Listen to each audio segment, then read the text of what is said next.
Koppel, host of the Time for Coffee podcast, where you get first-hand career advice into the jobs and industries that interest you the most. And before we start today's show, I have a quick favor to ask you. If you haven't already, I'd be incredibly grateful if you give us a rating and a review on iTunes. And if you're like me, you need to do it now because you'll forget later and because it's the best way to help others who may be in search of career advice to find this free resource. So press pause if you haven't done it and do it right now. I'll wait. Thanks so much and enjoy today's show.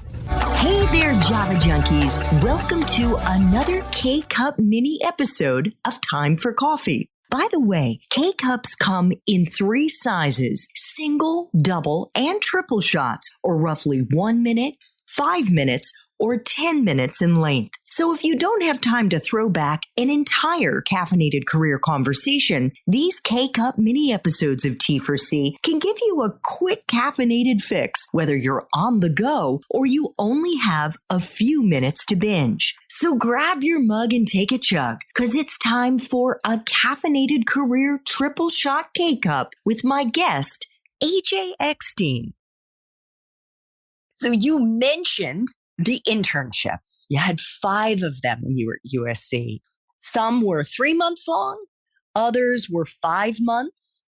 What would you say the ROI was, or even is, on having had so many internships? And what advice do you have for our listeners who are still in school around the kinds of internships that they should go out for? I think the biggest misconception going into school, and it's challenging because I actually fell into this trap my freshman year, is in the summer, you'll take some time off from school. Maybe you'll get some traveling in, depending on COVID guidelines, of course. And a lot of times people will just work a minimum wage job, whether that's in the food industry, maybe you're a clerk at a retail store, you work at a supermarket, at a coffee shop, whatever it may be. And there's nothing against that.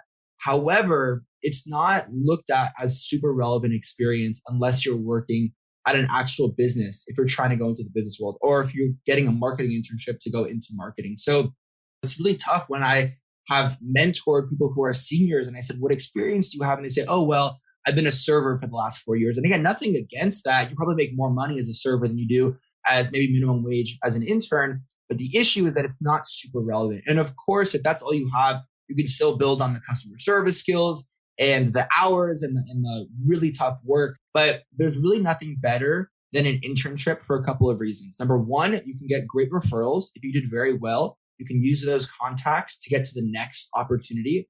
Number two, you start to learn what you like and what you don't like. I think that's super important. Number three is, as great as school was for me and I think a lot of other people, it's not the real world. And they don't teach you how to set up your calendar, how to set out or to send out calendar invites. They don't teach you how to communicate in the real working world. They don't teach you how to do a lot of things because you have to learn it on the job. So it's a very different dynamic than working with your friends, than working on a school project, working in a student organization. So I think that overall, if you can get internship experience, it's by far some of the most relevant experience as a student.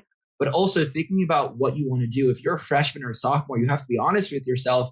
You're not going to be eligible for a lot of the larger opportunities. So for instance, my junior summer, I was very fortunate to intern on a program called the Business Leader Rotation Program at the Walt Disney Company. But even if I had my sights set on this program as a freshman or sophomore, I wasn't eligible because they only take juniors. So I would say, number one, do your research. And number two, start to build a path. Let's say you're a freshman or a sophomore and you want to get to that, let's say, Disney Leadership Rotational Program. What opportunities will help you leap from one opportunity to the next? And I'm not saying to use it as a transaction and maybe you love it, but you continue with that company for long term. But just think about if that's a business rotational program. And let's say the main rotations are finance, marketing, strategy, and industrial engineering. Those are the 3 rotations. How can you get some internship experience in one of those 3 buckets in the previous years? Internship experience is fantastic. And especially, and I'm sure you've seen on LinkedIn that a lot of people are posting these entry-level jobs and it doesn't say 0 to 1 years of experience. It says like 2 to 5, 3 to 5. even though that's wrong and entry level should be entry level, if you come in with one or a couple internship experiences under your belt, it's just going to be an asset. So if you can intern, whether it's during the school year, maybe part-time, or during the summer, which is very common, even if it's at a startup, just get some real world experience. And there's really no better experience to help you get to the next opportunity. Fantastic. While you were at USC, AJ, you were also involved in extracurriculars. Why did you want to revive and relaunch the Latino Business Student Association on campus? And where did that idea come from? It's actually a really funny story. And I don't know if you've heard of the saying that rejection is redirection. But initially, I fell into the trap of wanting to get into the most prestigious and exclusive clubs and organizations on USC's campus. And one of them was a very prestigious consulting club. Another one was an investment banking club, two of the most sought after industries for a lot of business undergraduate students. And they look for people with 4.0s who did not transfer schools, who are just like coming from a perfect pedigree. I did not have that by any means. And not that I had a horrible GPA, but I just did not fit their criteria. So I didn't even get an interview. I got flat out rejected. And I was so bummed. And I said, you know what? I'm not going to rely on somebody else to help propel my career. I'm going to build my own organization. So that was the thought process of why I wanted to do something on my own. The next question was, what do I want to build? What do I want to launch? What do I want to start? So I looked around and there are a ton of organizations, but if you look closely, there's always going to be a gap in a certain area. You have to just be very creative of and just be very aware of where that gap may be. And USC, especially the Marshall School of Business, prides themselves on diversity and inclusion, but they did not have a prominent Latinx presence on campus. So I'm actually half Hispanic. My mother's from Mexico City. I've spoken Spanish my entire life. And I said, why not start to build a community to really empower Latinx students at USC? So I started, and before I dove in, this is a really good piece of advice for anyone even starting a business or an organization, is just see if it actually is a need. Maybe it's a need for you, but is it a need for others? Almost like a focus group and just testing the idea. I asked a lot of my friends in the Latinx community. They said, yeah, I don't get it. I'm joining other organizations to build this community and it doesn't exist. So I said, all right, let's launch this. And I looked around and I saw that there used to be an organization called the Latino Business Student Association, but it actually fell due to inadequate leadership.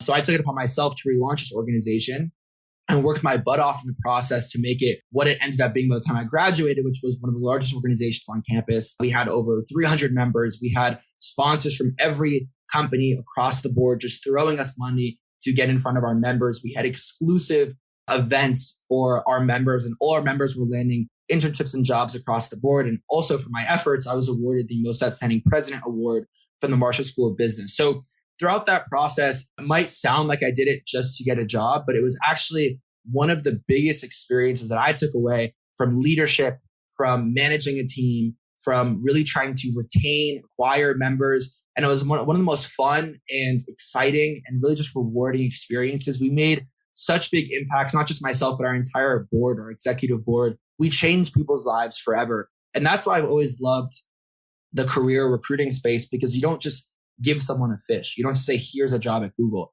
You teach them how to get a job at Google, and they use that for the next 20, 50, 100 years. So it was seriously one of the most rewarding experiences of my life. I'm still super involved and I still chat with the board and mentor the board. But I would say for anyone out there, if you're thinking about getting involved, go do it. You're not going to be upset once you dive into an organization. Thanks for tuning in to this K-Cup mini episode of Time for Coffee. If you want to listen to our entire caffeinated career conversation, please check out the show notes for this episode. Thanks so much for listening to this latest episode of T4C. And if you're interested in learning more about my coaching services for confused college students and recent grads, feel free to check out the Time for Coffee website under the coaching tab at time4coffee.org or text me at 202-236-5712. That's 202-236-5712.